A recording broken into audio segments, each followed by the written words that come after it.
They able to get doubled it? they doubled their price. Have they? Word got out. So I didn't book it, just out of spite, not gonna do it. You showed them. All right, we're looks like we're live streaming, so I'm going to go ahead and call this meeting to order. Second item on the agenda is roll call, and I see, since this is a virtual meeting, both April and Ken are here, and we're joined by Allison, Liam, and Tracy. Item 3 is approval of the January 10th meeting minutes. Can I get a motion? So moved, I just read them. Second. Any discussion? No? Tracy, do you want to call a vote? Counselor Scyther, Yes. Counselor Johnson, Yes, Counselor Anderson. Yes. Thank you. Great. So the next item on the agenda is a discussion on cable television improvement opportunities. And I believe we were going to be joined by, let's see. Peter Coleman, and I'm going to promote him to a panelist, John, if Okay. you're okay with that. Yep, that sounds good. And so just to set the stage for this one, I think at our last communications meeting, we talked a little bit about how we have some opportunity to improve how we do cable television, things to just make sure that we're making sure it's relevant, that it's timely. And so we asked Peter to join us today just to kind of share his views and perspectives to give us some insight into opportunities maybe that we could take more advantage of as the council to help with communications efforts.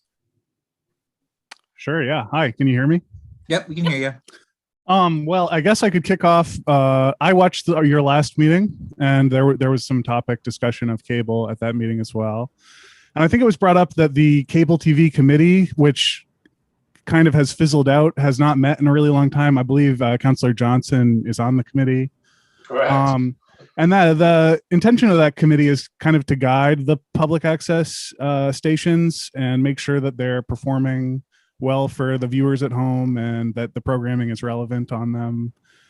So I think a great place to start in terms of improving the cable TV station would be to resurrect that committee in some format, whether it's an independent body or whether it's part of this committee or another committee, even if it doesn't meet that frequently, just to have some way to give input to the cable station at all, because I started as a camera operator at the beginning of this fall.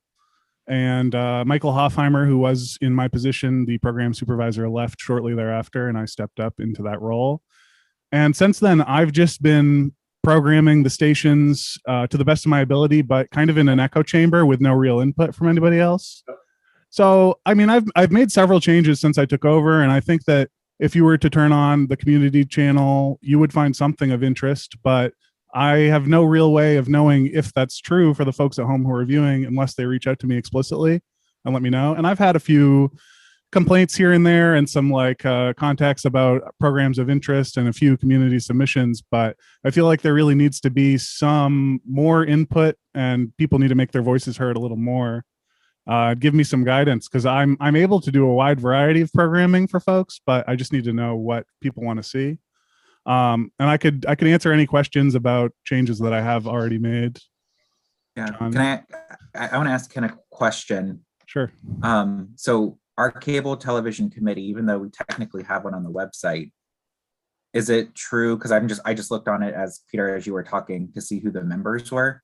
And a lot of them had dates of like 2020 and 2021 next to them. So my assumption is that they're termed out and that there are no actual committee members, or is that when they were assigned and they're still technically active? I can't recall what the date. I don't think year it's means. active. Matter of fact, I think it's one of those committees that has been slotted to be totally deactivated. And maybe we should have that discussion whether that's a wise move. Yeah. Because hearing Peter, he's right. By the way, Peter, you do a great job by just doing it all by yourself. Okay. Thank you. But now even just with 5 minutes of you here, now that we know we can influence the content, and now we know the person to go to. So right there, value added, sir. Mm-hmm.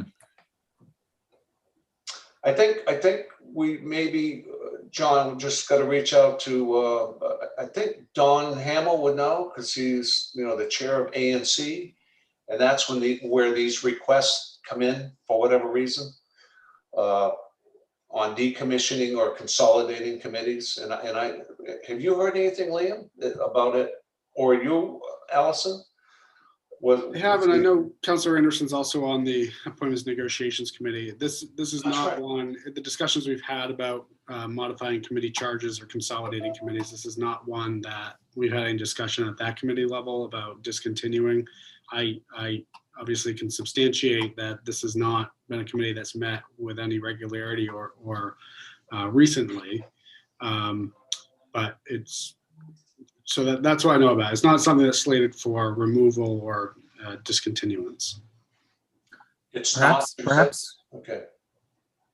just perhaps one thing to consider, because again, I'm just looking at the charge and I see some names who are on there or have been on there in the past. I'm just wondering, since we're in process of changing or considering changing the community services advisory committee, if this may be something that we ask that committee potentially to take on as part of their charge to review cable television, only because a lot of the recommendations go directly to Todd, I think, who oversees the cable television. So to me, it might make sense, rather than having a committee to potentially not meet very often, but cover this topic, it might make sense to see if it makes more sense to just ask that the Community Services Advisory Committee take this on near term as a task to figure out like what are the types of things we would want to see from a improvement perspective from a cable television.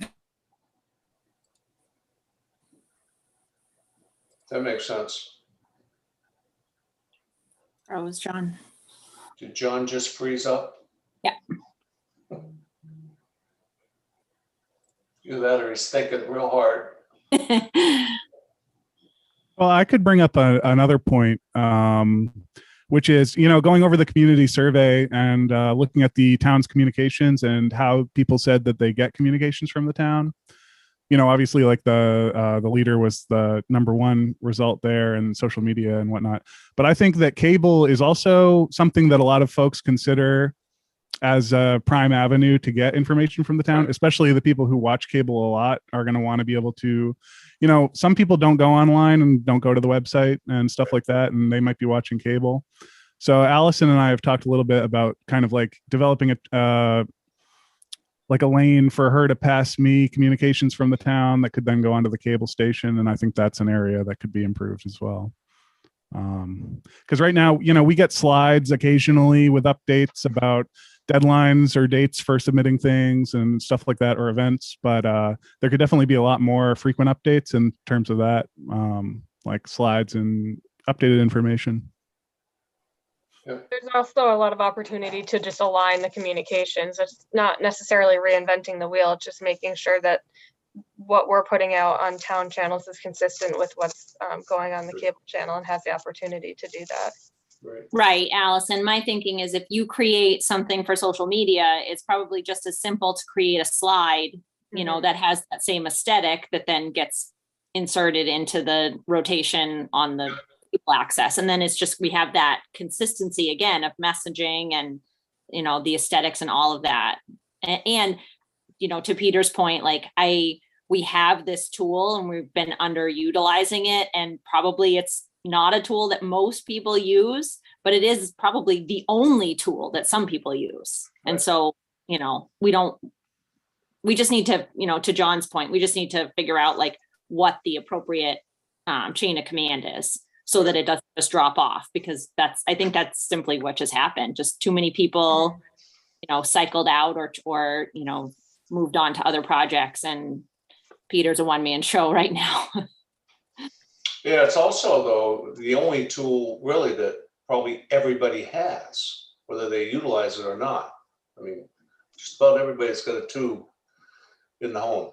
So, But they may not have cable, right? Is that I a was going to requirement? Like you have to have Spectrum? watch it. Yeah. well, Channel 3 is Channel 3 cable? Just not a local channel?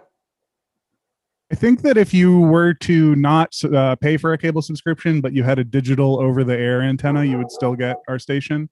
Okay. But you would at least have to have that. If you didn't have any kind of like cable connection at all, you would need to be streaming online, which is a service we offer for free as well. Yeah. So sorry, I fell off. My internet like occasionally will just log me off when my daughter logs into YouTube. So I think that's what happened. So did you guys agree that maybe bringing this back to the Community Services Advisory Board might be a good way to kind of advance the general conversation around like what citizens might want to consider to see on the cable television channel versus trying to reinvigorate this committee? Liam?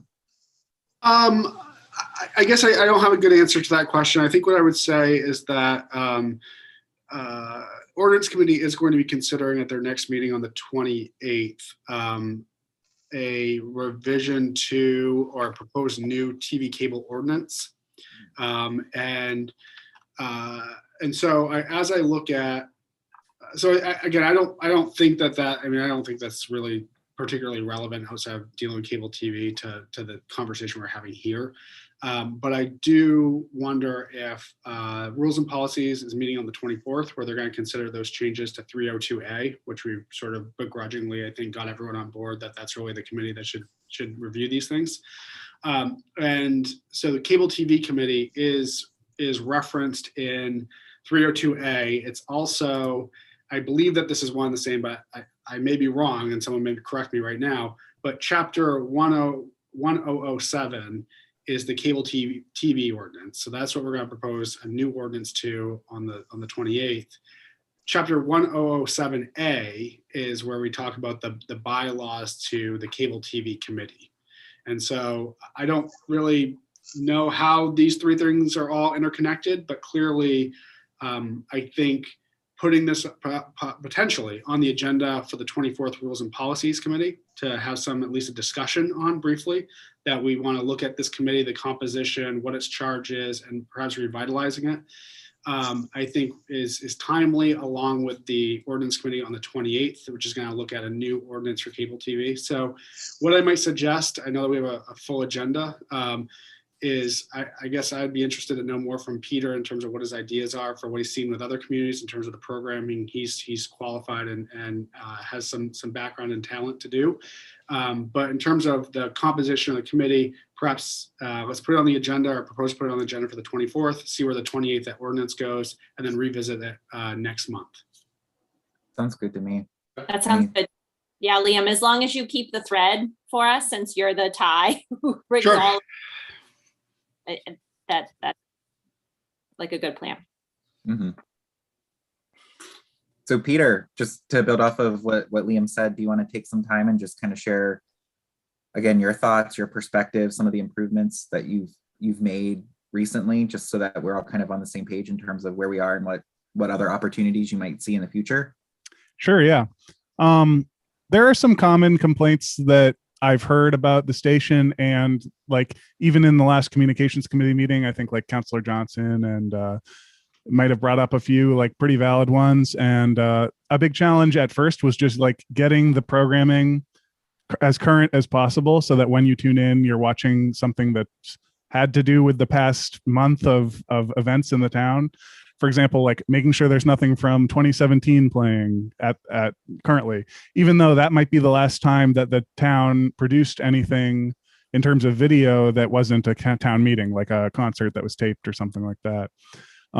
So basically where we're at right now is currently, if you tune into the government channel, which broadcasts meetings, you should be watching the most recent meeting that occurred for whatever type of meeting we're talking. And I remember that you folks had suggested that there should be like reliable times where certain types of meetings are broadcast. Like, for example, if you tune in at 6 o'clock, you're always going to be watching town council, something like that.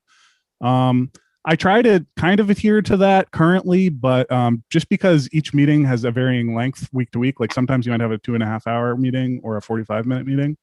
It's hard to exactly adhere to that.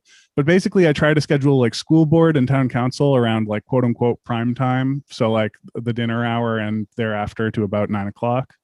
and I'll fill the rest of the day with other meetings, depending on where they fit. And I usually try to play school board and town council twice per day. So like maybe once in the morning and once at night. Like this week, for example, the school board meeting is from the 3rd of February. Town council, I have one from the 19th of January, as well as one from the 2nd of February playing, just to kind of get like a few of the most recent meetings in.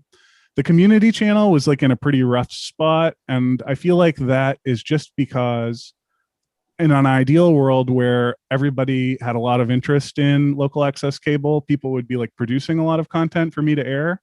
And I would have folks from town coming in and maybe learning to use cameras and trying to produce their own television show or something like that in like the heyday.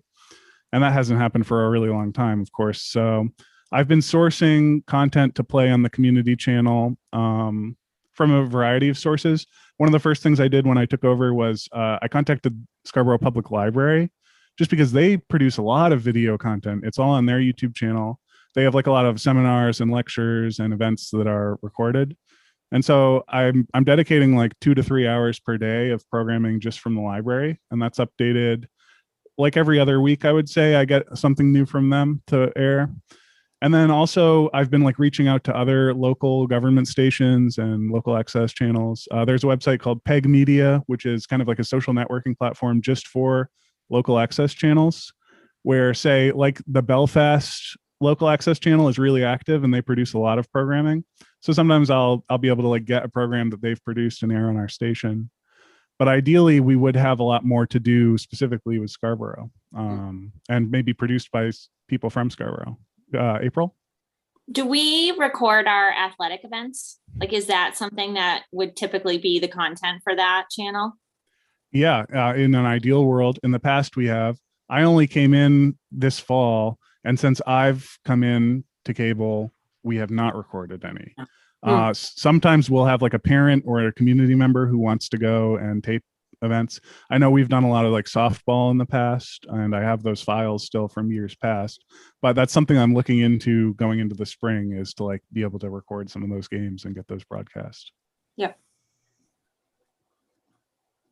So in terms of reinvigorating the committee, it would probably be good to have representation from the athletic department or someone on the school side who could certainly from the school. Yeah, I think the community channel would be a great resource for the school. And I think often in other towns, like the school has a pretty large chunk of the programming on a community channel like that. Yeah. I mean, I just had the 6th grade band concert was. We'd love to. I would love to broadcast something like that. Have that. Yeah, I'm sure that people would love to be able to see that at home. So yeah, opening up a avenue with the school would be a great idea. Yeah. Yeah. What are there other, because you mentioned the library, so that's great to hear that we're partnering with the library, but I'm just curious to like build on April's train of thought. Are there other groups within Scarborough, like SEDCO? Does SEDCO do anything where they're recording things that could be of interest, like community events or things like that? Again, this is where I think getting that community services group or some group together to really brainstorm all of these opportunities to say, I'm sure it's relevant Scarborough related material. Are we recording it? And if we're recording it, how do we get it to Peter and others to get it posted? Because some of the stuff you shared, Peter, it sounds great. It sounds like you kind of already are doing some of the things we talked about last time in terms of trying your best to kind of have like, prime time with the council and the school board, which seems like fitting. But filling up some of that other stuff, again, like I think there's some great opportunity to probably engage some residents and folks to figure out what else could be included. Yeah, and that's. Oh, sorry, Ken, you can go ahead. I think he's wrestling his dog. Okay. Well, let me just say, I came into this position, and I'm not from Scarborough. I live in Saco, and I'm not super familiar with like all the organizations and essential parts of the community who have meetings, who might be recording things. So that's something where like I have programming from the library because I know the library and I reached out to them, and I could use some guidance on like who's active around town who might be recording stuff. That's something I could definitely use input on, because certainly no one's really like knocking at my door to deliver me stuff. So I think like the station needs to kind of make that connection, and I would love to start doing that if anyone has any ideas, I can make some notes. Peter and I also talked about, just at the very least, for the programming that is happening right now and the scheduled meetings that are airing, that we could just have he has a set schedule, but if we could post that somewhere, just so people Mhm. know that they can tune in at certain times and that it's always going to be that same type of meeting. Yeah. I think that's something that we could do sooner rather than later, is just getting a schedule up, making sure it's on the correct web pages or in the newsletter. One of the things that and again, this was just an idea that was shared with me as we were walking out to the parking lot from the last counselor meeting, but the other Counselor Johnson was like, what if we just did like once a month a 1 hour segment of two counselors talking to each other and open it up for public comment just to come in and talk? Like how easy or hard would something like that be to pull off, to try and plan for like a monthly segment for an hour that's not like formal, it's just sitting maybe somewhere and you know, sitting somewhere and like recording it? I think that would be very feasible and probably a Okay. great addition to our programming for cable. It could also go out on like YouTube or social media. I don't know if you're thinking about it like a live stream where you have like quote unquote callers, like people calling in, or just pre-recorded and people have the option to submit questions ahead of time. But either way, it's definitely something that I think I could help you produce and we could air. Okay. Yeah. Yeah, I think that was something, again, he just kind of threw it out as an idea, but I think it's potentially worth exploring further and maybe defining to say, is that something we want to do as we talk about more public engagement?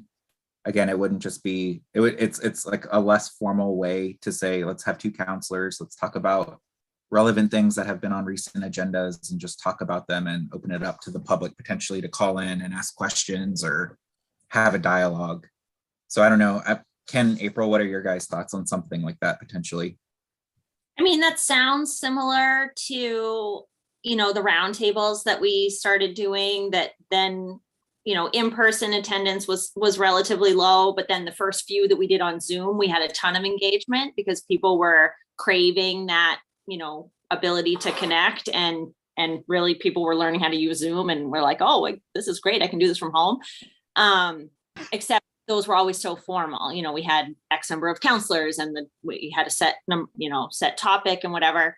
And so in terms of like, I don't know whether, John, you were thinking about this idea being something in addition to the roundtable, or whether you're thinking maybe that we kind of shift the roundtable to a less formal, but either way, like, I mean, I'll do it. Yeah. Coffee chat with April and Paul. You guys could have coffee and yeah, I mean, I think it's, again, like we can try things and see what works, right? Like maybe we try it for a couple of months and just see, are we having good conversations and are people actually calling in and paying attention?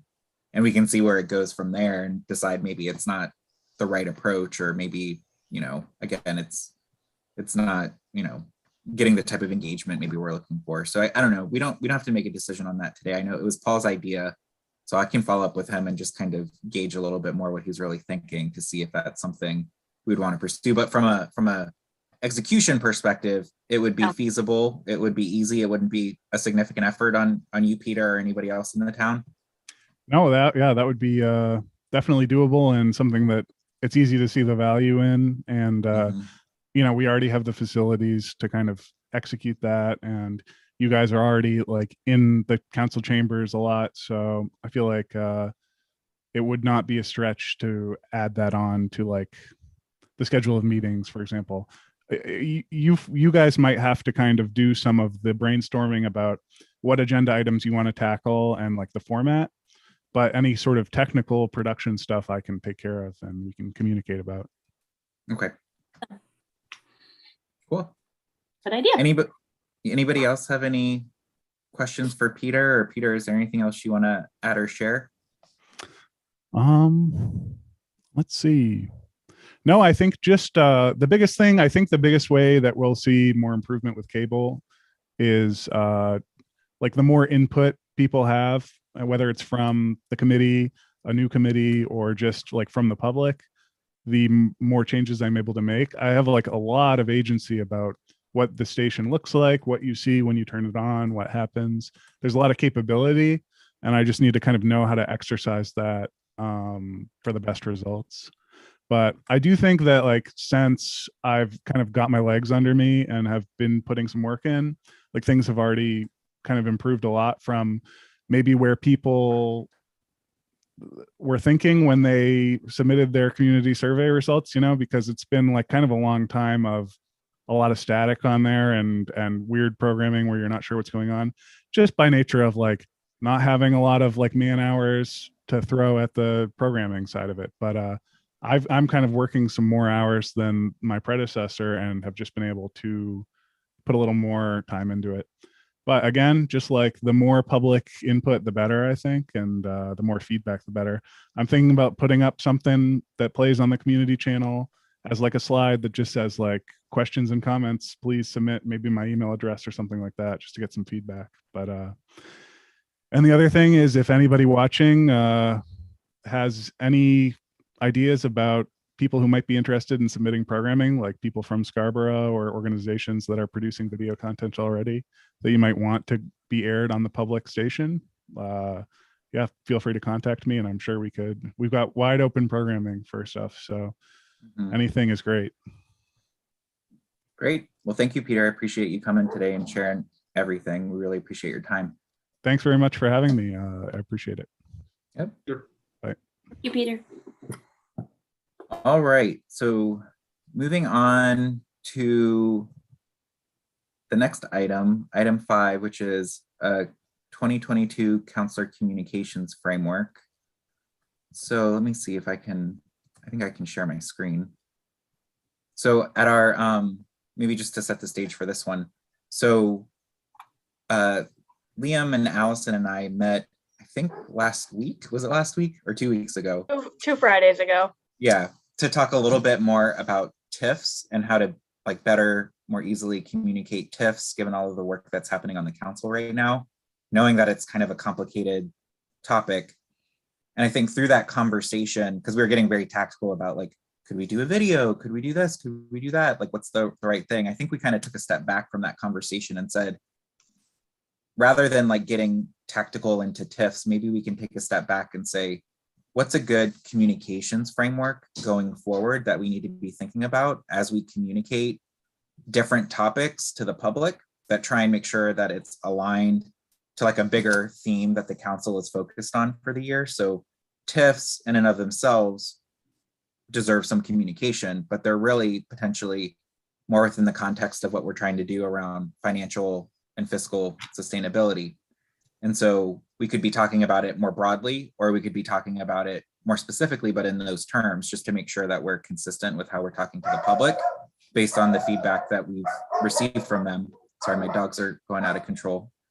And then from there, you know, again, I said, well, I'll take a stab at kind of putting together something for this group to react to see if there's a framework we can come up with together, or just to get feedback on what are the key areas we want to focus on from a communications perspective, and how do we take some of these big initiatives that we're working on and make sure we're thinking of them in context of those. So let me share my screen. Let me know if you guys can see my screen. Yep. Yep. Okay. So this is kind of what I came up with. And again, I'll walk through it and then we can kind of have a conversation. So I kind of said, you know, the two things that really should set the foundation for our communications for the council should be our goals for this year, which is kind of the top left. And then things we glean from the survey that were kind of the key themes of what we need to focus on in the next 2 to 5 years. So this is kind of shorthand for our goals. And this is coming from the survey when we asked the question specifically around what should the leadership's priorities be in the next 2 years and in the next 5 years. These were the items that came up. So then I said, okay, so if those are the things that both the council and the public have said are important, how do we kind of decide what are the right focus areas that we may want to focus communications efforts on this year? And so I said the charter, it's kind of its standalone thing. It's going to need its own communications probably at some point. It's not something that has other stuff necessarily directly tied to it, but it's something that probably deserves its own focus in terms of communication as we work through it and as we bring that to ballot. Affordable housing. So again, that kind of ties into our goals and into the survey focus area. Growth management. Again, I think that's just a continued theme that we continue to focus on as a council, but also continues to be something that comes out over and over again as something that the public wants to talk with us about, but also, better understand what we're doing in that arena. Traffic and infrastructure. Again, I bucketed essentially the traffic and the infrastructure maintenance from the survey because they both kind of go together, trying to like make these manageable and tighter. And so that again continues to be a theme. Fiscal health and sustainability to align with our goals, but also the affordability of town services. And then long-term facilities planning, since that's a big goal for us this year. And again, it all kind of ties into some of the initiatives that we have prioritized or have underway. So again, those were kind of the themes that kind of came to mind as I was looking at everything. And then I started to think about, okay, what are some of the initiatives or the things that I think are happening or are working on that tie to one or many of these so that we can kind of start to think about, hey, as we talk about some of these things, how do we make sure we're touching on some of these key areas that intersect with it so that we can make that connection for the public as we talk about what we're doing. So what you see in orange, again, these were just me starting to think of the initiatives and how they cut across some of these. So like as an example, the Haggis and downtown TIF, which we're working on, there's a tie-in a little bit to traffic and infrastructure because part of these, at least I think the downtown TIF, part of what's in scope in the development plan may be things related to infrastructure. Again, I think we've talked a lot about it, at least in finance committee, as a mechanism to help with financial sustainability. And then again, because of the intersect potentially with the community center, depending on where that goes, again, it's something that really helps with long-term facilities planning as well. So that's kind of an example of how to look at how I kind of drew these across just so that we can better connect them. So again, we could be talking about fiscal health and sustainability and thinking about how the Downs exemption, the budget, all of these things tie into that, or we could be thinking about how these initiatives kind of tie into those focus areas at the top. And then I think because Allison reminded me that, there is a focus to try and better pull in the committees into these conversations.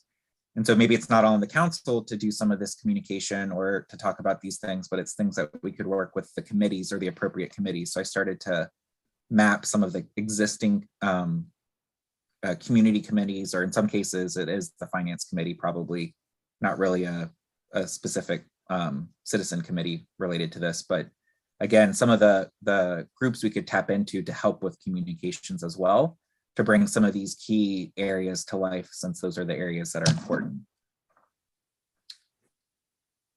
So that's kind of what I put together just to kind of give a framework. Any thoughts, reactions? Some things I want to talk about as part of this too are you showed how this would be coming from council and the council perspective on these topics, and then interweaving in certain committees. I am thinking of it from the town and what the town is putting out. So I think it would be helpful to kind of think about like what types of messages we're putting out. Like, is it going to be that the town is making the information available, like on the website, putting it in the newsletter and stuff, and then council, the role of council is to add perspective onto it, or is the council going to be educating on the topics and the communication? So I just want to differentiate between those two. And then I also want to talk about kind of like a time frame. Like if we're thinking of this on the calendar year, are we thinking of it as like a series? Like for the next month, we're going to be talking deep dive into growth and like breaking it down like that? Or is it more of like thinking of it like rotation, like based on when these things are coming up, but just that we're trying to like make sure that we're covering this array of topics throughout the year, just on a general rotation. So those two things would be helpful for me too. Yeah, I think this could turn into kind of like an actual plan, to your point, where like, again, maybe we say, given we're doing a lot of stuff right now that maybe relates to growth management, like maybe that's the first topic that we kind of put together a plan for. And it could be a mix of educational things we want to do, but also offering council opinion. So we could say, hey, for the next couple months, we want to focus on growth management, and any articles we make for the leader, perhaps, like, let's try and consider that as like our focus, and then allow that to happen. And again, even if we decide to do those quarterly roundtables, again, maybe this helps to, again, set where we're going to do those. So I think the next step would be, if we feel like this framework is the right thing, we could turn it into like an actual communications plan to say, what are the tactics and timing around these? Because again, budget is all about fiscal health and sustainability, and that's all going to likely be a big focus, I would think, in the second quarter as the budget gets presented and as we go through the review. So it just feels like that's going to happen at that time. So where we have wiggle room is really before budget and after budget, and what do we want to do in that time frame. April, Ken?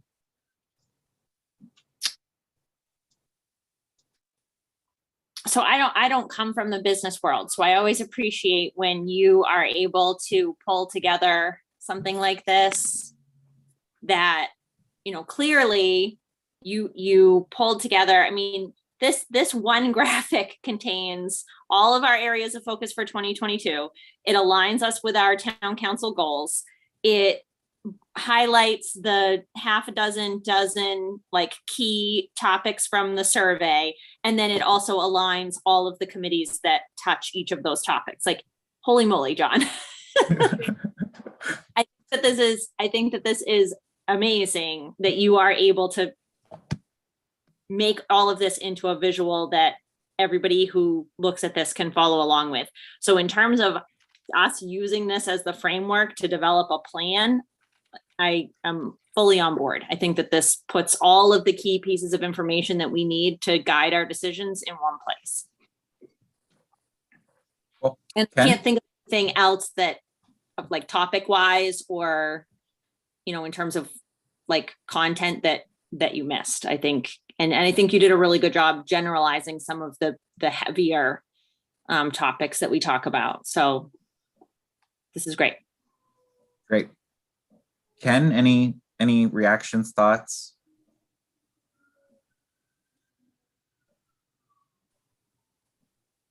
Are you on mute? Is your dog with you? I see he's on mute and off screen, so he might have had to step away for a sec. I'll just piggyback on what April said too. This is super helpful for me because this is kind of what we go through each month, even with talking about council corner topics. So this lays the groundwork that we can always reference back at knowing that there are topics to talk about. There's no shortage of topics to talk about, and different ways that we can structure it, either as a standalone message or through the lens of one of the greater focus areas. And the other thing that I was thinking of when I saw this was like, so much of these initiatives are council has been involved in for a long time now. And I think that it can be easy to like forget that a lot of the audience might not be tuned into this at all times. And so maybe to zoom out even further at like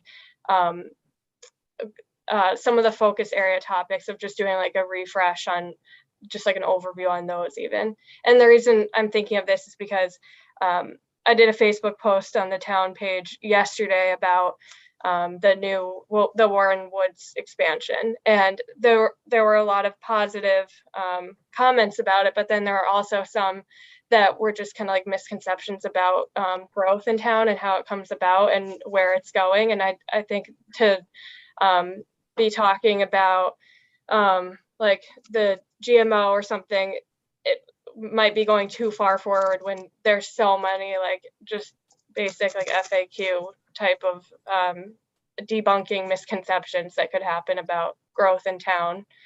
So it could even be like simplified in some of the Yeah. messages. Well, and that's where, to that one in particular, because I saw that post and I kind of thought the same thing. I was like, this is great. Where would I kind of fit this in this framework? And the one thing I will note, and again, I think it's okay, because I just think it's an area that we as a council, at least for this year, have decided, and even through the survey, didn't really come out as like a primary focus, but was on like conservation and green space. However, a lot of times I feel like I hear from people, or I see people, their concern about growth management is how it erodes our green space. So even though it wasn't like clearly a topic, it's related to the growth concept. And so I did say, we have that parks and facilities master plan that is kind of at least looking at, some of our facilities and things that, people I know have concern about access to. But, we should be tapping into the Conservation Commission and the, I can't see the other committee, it's the other one, the Parks and Conservation Land Board. Again, as we think about growth, to share all of the things we're doing in parallel to development that is also preserving our green space and doing things to conserve things like that Warren Woods post that you shared. So again, I think there is a space for that. It's just maybe not a leading theme, but it's tied into the growth concept. Okay, so maybe if again, this can evolve, this can change. This doesn't have to be like set in stone for 2022. We might change stuff in 6 months or in the next meeting. But maybe what we can do as just like a next step is, Allison, to your question, maybe we could start to like frame out more of a plan and a timeline and be clear what the town might need to do. Because I do think, like you said, I think it's going to be more education and opinion from the council in these areas using the channels we have. But what would be great is if we could like point to things on the website, or like things that are kind of like what you did for the TIF. Like anytime we write about TIFs, we should always point to the TIF 101 page that you're working on or that you're going to post. So that way we have a call to action for whatever it is that we're communicating, so people can go and educate and learn more. So I think we would want to just develop that plan so we can make sure if there's anything we're highlighting, you feel comfortable that there's something on the town side that we could actually point people to, so that it's not just a counselor's opinion without them being able to take some other action.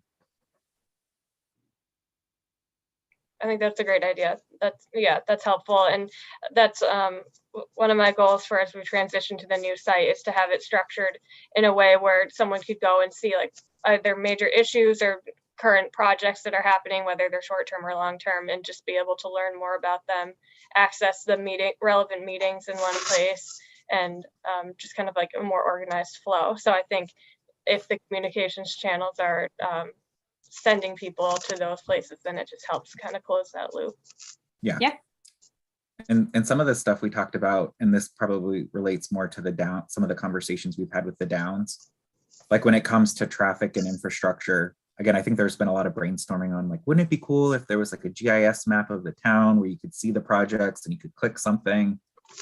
And it's like, maybe that's not on the town to do, but maybe we partner with the Downs to say, if you create something like that, which would be great, we would love to like link it to our town site to get people to go there, so that it is just like another place for traffic. So it might not, the things we might want to do may not fall on the town. It could be we need to look to some of our partners to also make information easily accessible and available that we could point the public to as well.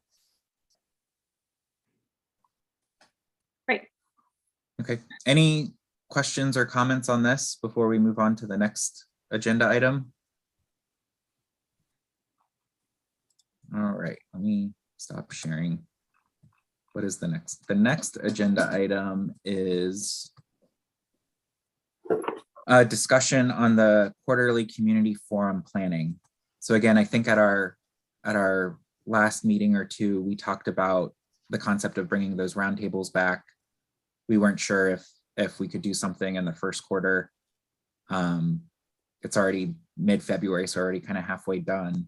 So I just wanted to raise the conversation just to see, is there any point or effort at this point trying to do something before March, or do we just want to kind of reserve this maybe and think of it as we do budget, and potentially use budget as an opportunity to maybe do some sort of forum. Or again, to your point, April, which I wasn't thinking, maybe if we do attempt to do something simple, like just a recording of 2 counselors, like it might be a way to just start some dialogue on a topical area that we can relate back to that framework and just kind of allow conversations to happen and see where that goes in the quarter. That might be like easier than trying to orchestrate like a true event of some sort. I mean, I think,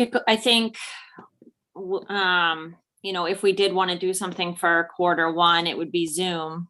I don't think we're in a place, you know, so in that sense, like that's a little easier to pull off.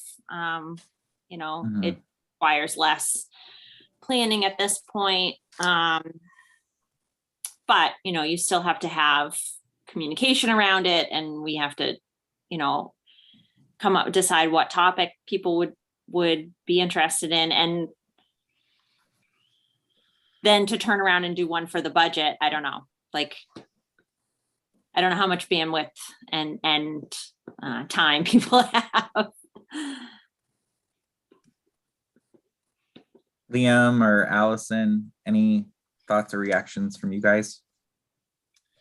No, I mean, I again, I'm always impressed by how much time and energy counselors put into this low-paying job, and I think that budget's going to ramp up here. I mean, I think that there's no. I guess to your point, Councilor Anderson, I don't think there's any shortage of topics you could do a roundtable discussion on.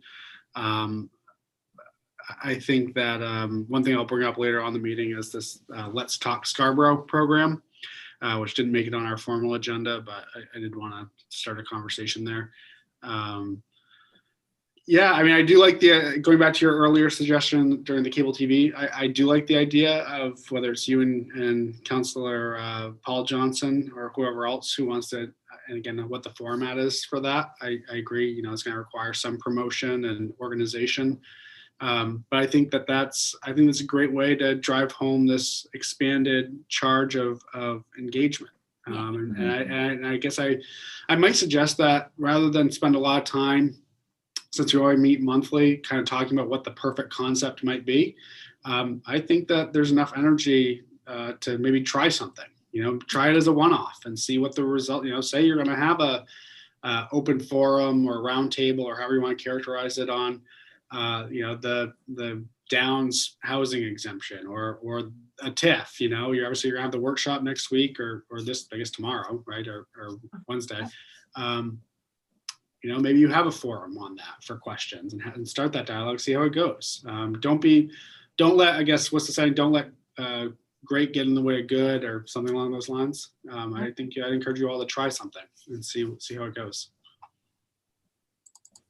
I think I agree with you, Liam, and April, for what you said. Like, I think trying to pull off something big at this point, I don't know if there's time or energy, and with budget coming up, I think it's just gonna consume at least the finance committee, and which includes us too. So yeah, I think that's a concern, but I like Liam, your suggestion. And again, I'll just take the action to follow up with Paul and just see like, hey, let's just try it. Let's say end of March. Let's do an hour. We'll do an hour. Again, so that way we can communicate it and we can just see, you know, do people show up? Are people interested? You know, maybe try it and see what happens and then just kind of go from there. Was that on cable or in person? Sorry, I had to step out. I apologize. But I would guess we would Do probably hybrid. go to council chamber. Oh, go ahead. Yeah, I would do hybrid or even try it Zoom like this. I mean, how easy is this to set up? I think that with Allison's help, we could promote on social media. You know, do you have questions about this? You know, come in and hop on Zoom. Again, there's a call-in number, so we could take just calls over the, you know, right in from Zoom.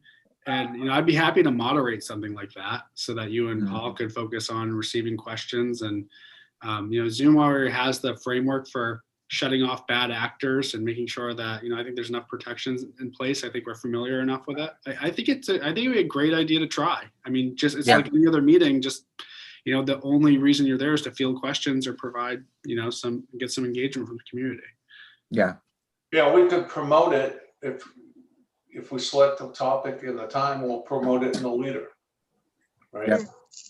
And just see what the turnout is. So let's make sure it's a hot topic, right? I don't think I think we have plenty of those. That's the thing. It's like, Good Your point. shortage. yeah. Point. Yeah. Okay, so I will follow up with Paul, and I'll get back to you guys in terms of if there's a specific topic he's interested in. Again, I think he was thinking more.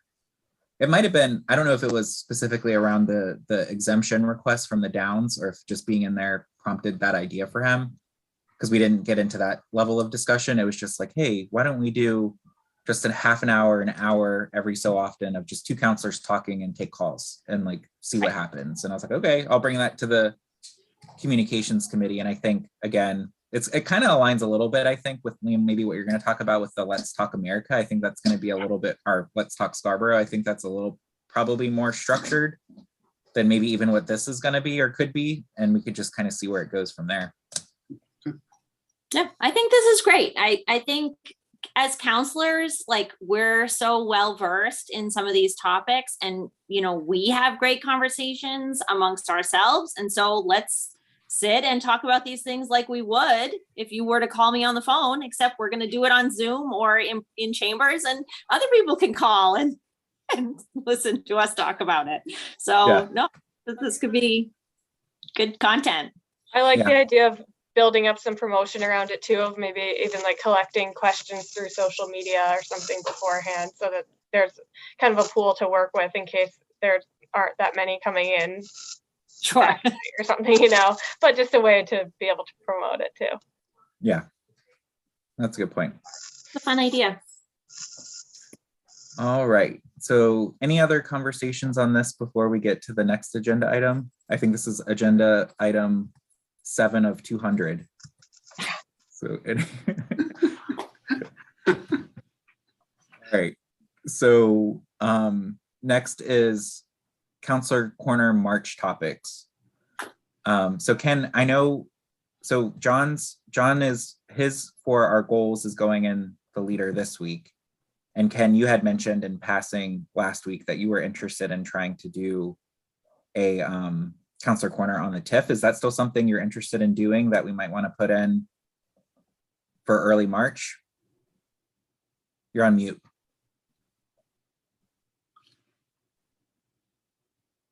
You're still on mute. It's like, I don't really care. Still going. There we Yeah. go.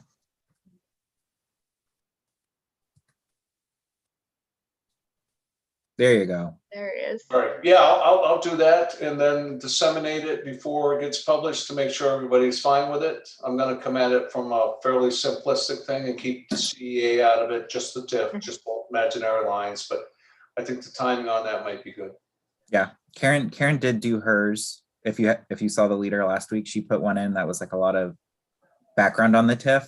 Yeah. And I did read it, and it's still like I feel like it's still like she's still close enough to it that it's still technical. Right. Mm. And if you can help make it simple, which I think that was the conversation Liam and Allison and I had, is like, how do we make this simple? Well, I'll tell you, I went out to dinner last week with an acquaintance of mine that's pretty hardcore. And he brought it up. He said, what Okay. is this? And like within 10 minutes of not getting too technical, of focusing on really on how we save the money aspect of it, he goes, I like that idea. How come we didn't do that before? That's a $64,000 question. So I'll try, like I said, I'll get something up before the end of the weekend and push it out to you guys to take a look at it. Okay. Great. Great. So we'll do that for the first week of March. And then maybe for the second week, again, I just feel like since the Downs stuff is still pretty top of mind, or it could be it could be the Downs or it could be the charter, depending on what the agenda is, right? It might make sense that maybe we mix things up and maybe give a refresh on the charter next steps potentially. I can't recall like what our current schedule is, but I feel like the Downs or the charter might be the right other article for March. Yeah, The charter is March. Right? Yeah.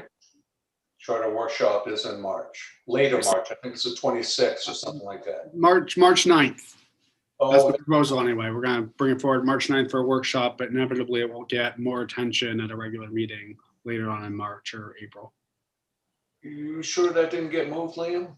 I had well, that's Jean Marie we met this afternoon around 2. Oh. And so that's what the proposal will be. We'll see if, I think the chair is supportive of it if everyone can make it. Well, then just the thought on that, maybe the charter should go week 1 until week 2. What do you think, John? Did John freeze again? Oh, he might have frozen.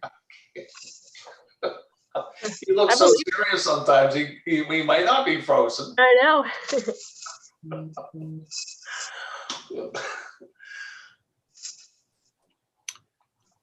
Yeah, I'll have to go back and look at the timeline for the TIF. So you have the workshop on Wednesday. And then next steps, is anyone from, I should know this, I guess I don't know off the top of my head. April, you're Yeah. on. Second reading in March Like- 2nd. Yeah, public hearing, and first reading, at our second meeting in February, and then second reading at that first meeting in March. So I think probably what makes more sense is TIF and then charter. We can still control the charter timeline. Yeah.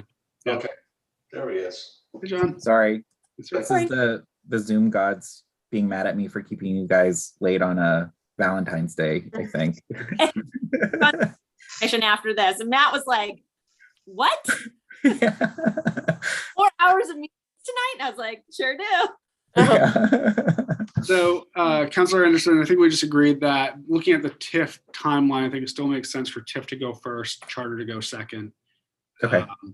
I don't expect any formal action to be taken by the council in March on the charter, despite having the workshop on the 9th. I think it will probably be early April before anything gets decided. And ultimately, it's not until late August that something has to be decided in order to make it on the ballot for November. So we have some time there.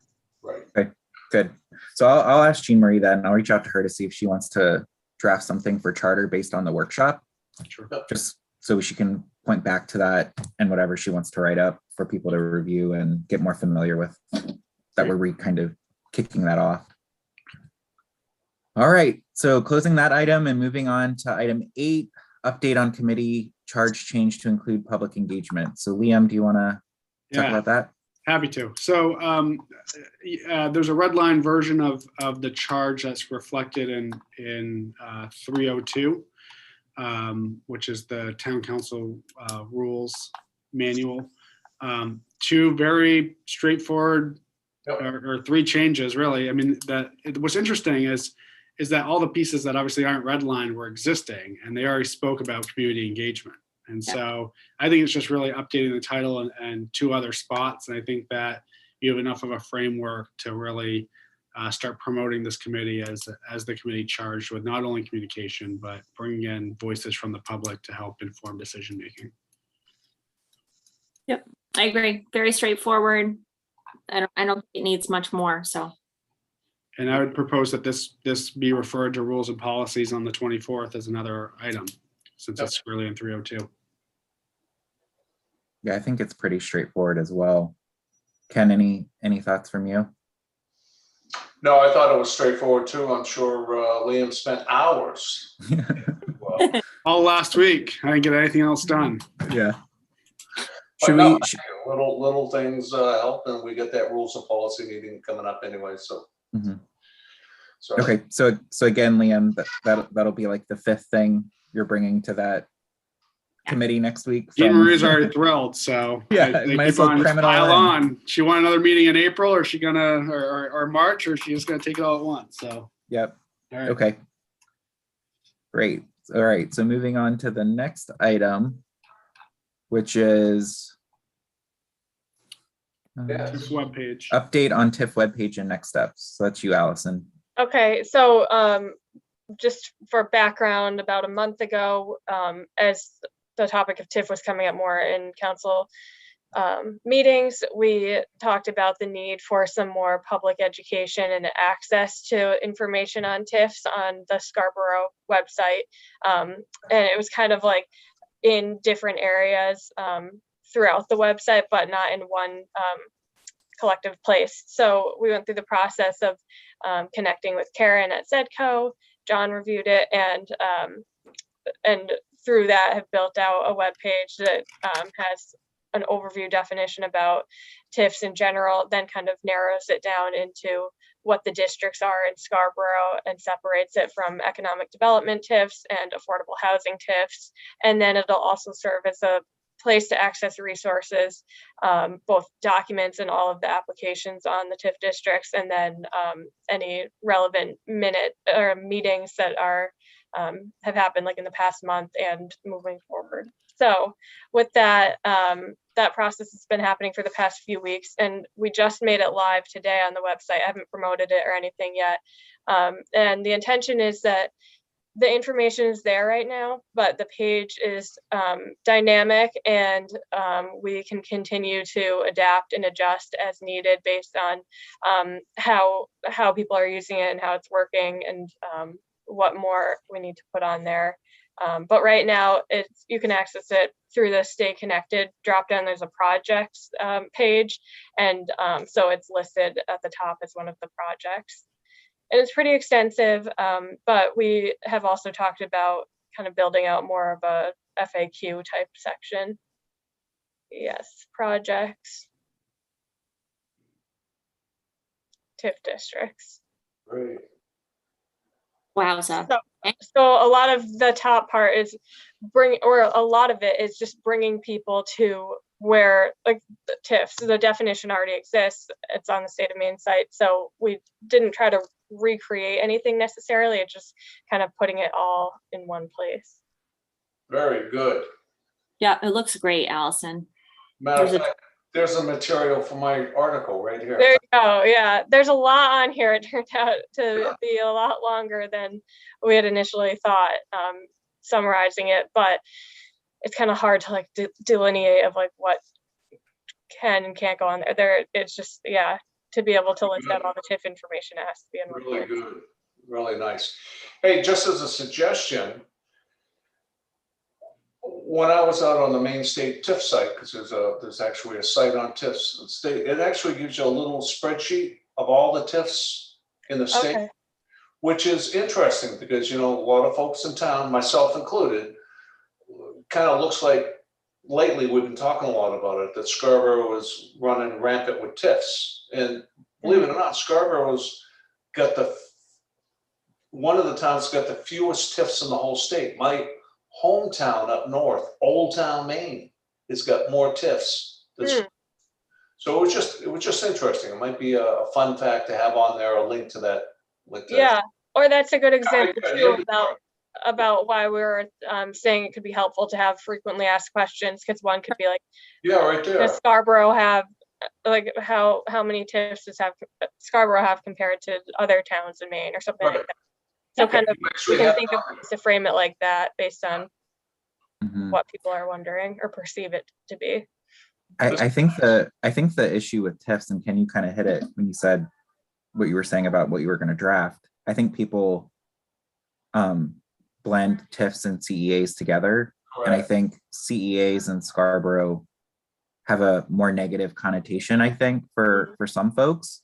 So there is probably still even an element, like, again, this is awesome for the TIFs in round one, but like going forward, there may need to be a CEA page, and what is a CEA and how does that work with the TIF? Or maybe that's part of the FAQ, because I think that's where people get confused. And I think people also, some people, not everybody, like see a CEA as giving tax breaks to developers or big money, which I think is more of a principled thing where people just generally don't agree or like that approach, but it is an approach. And so, you know, again, I think there's that element of this too that just makes it a little bit more complex. But again, like, not for this, but I think that's maybe that's an FAQ type thing too. Yeah, that was kind of a challenge too, with realizing building this out was, am I putting in CEA information or am I pulling it all out? I ended up pulling it out. Like, there's nothing about CEA in this text. It is in the documents, it's referenced, but that was kind of something that we talked about last week too, is that at some point it would probably be helpful to have a page dedicated just to that. This is great work, Allison. The exercise also made me realize that this is something that we kind of talked about this with the framework piece, but this is something that we could do for other types of project topics in town too. Yeah, I think it would always be great to have a landing page, or it could be a section that just like links back to some of these big initiatives, Right. like that projects. Like I like that idea of that projects tab. Yeah, and we Being just want to somewhat build that linked. out more. And right now, if don't click on them now, but if you clicked on them, there wouldn't necessarily be a consistent look to them. So I think that's another next step, is kind of building out, like what that looks like as far as like giving background and so on. Allison, the GMO project here looks okay. That's right? a good example. That's a good one. Yeah. And this is really I'll what have to we, click on that. yeah, this is what we had some discussion on, because again, it's another very complicated issue. And I think that we really liked a lot of the format with this, although it's not perfect. It's certainly, I don't think, of the same standard as the TIF one that Allison just built, but this is sort of a longer term, I think, staff communication initiative to do more of these, because we do have so many kind of complicated, as you know, Allison and John, Councilor Anderson and I spoke about a few weeks ago, there's sort of projects, and then we sort of have struggled to how we characterize these other initiatives. And, there's certainly burning issues in town.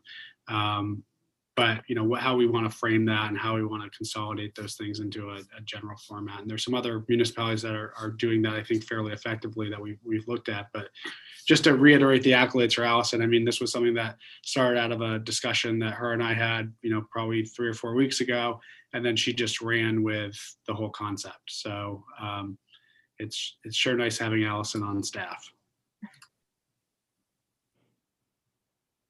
Allison, you're amazing. Mm-hmm. Any other? Cool. Yeah. All right. So any questions or anything for the TIF stuff? Move on to the next item. All right. The next item is the update on the community survey results, the online only survey. So again, I think this was just, again, I think we all got the email from Jason where he provided the assessment and the analysis of the survey that went out to everybody who could take it if they wanted to.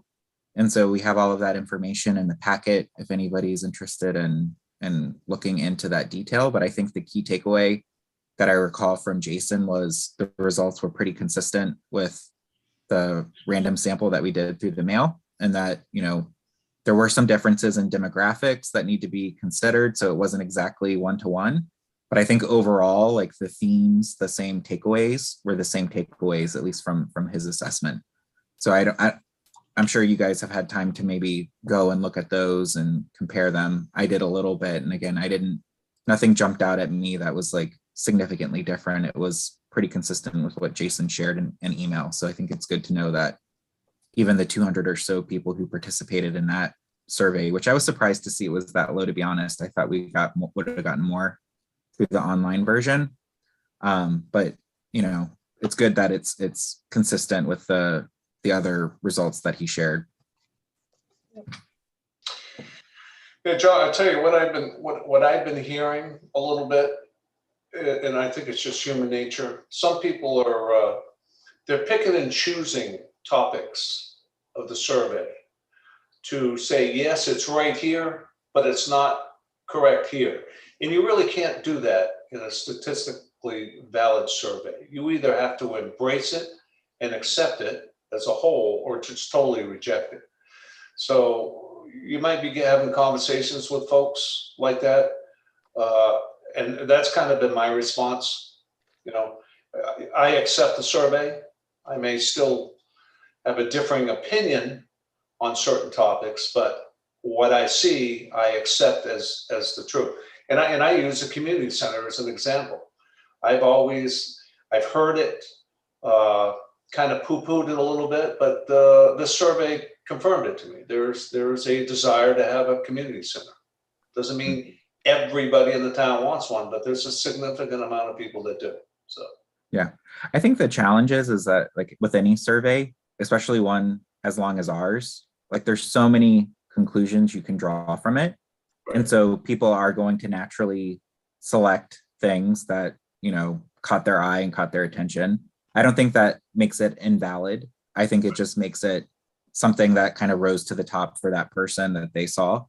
And so I think that's where, again, our goal, right, and our council goal that we stated was to kind of continue to dig into those results a little bit more, because I think that's really what the tool is intended for. It's like, yeah, we can glean some major themes like I showed with that framework and like we've talked about to kind of talk more about communications and help guide us and priorities. But, you know, there's still a lot of work to be done, I think, by the departments, by the committees, by different groups to kind of take those results and look at them through their lens to say, well, what does this mean for us and what should we do? And so I think it's going to be a journey of action on it. It's not going to be, hey, we got the results, therefore we're good and we know what we need to focus on. I think we're going to continue to dig deeper in some areas and learn more in some areas, because I still feel strongly that the affordable housing thing, like I think it's clear, yes, the community has a sentiment that we need more affordable housing, but I don't think the survey told us what exactly that means. Like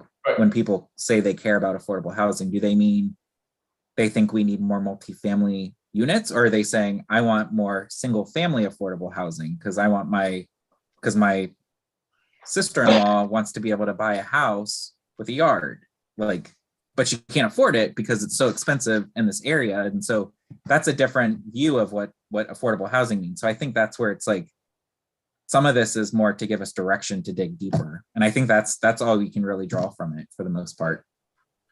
Yeah, same with the community center, right? Like what the survey didn't define what a community center was, you know? And so Ken, you said like, and I was of the same mindset. Like I had heard community center be tossed around, you know, as a want, but the fact that so many people, for however we define that, for that means, a lot of people indicated that that was something they want us to dig into. Like, yeah. Mm-hmm. And I feel like that's kind of the next step, right? Now we're saying, okay, let's dust off the work that was done and let's restart those conversations, because we saw people clearly there's something there that I think we all knew, but now we have the data that says, yeah, there definitely is something there that we need to focus on and figure out a little bit more. Great.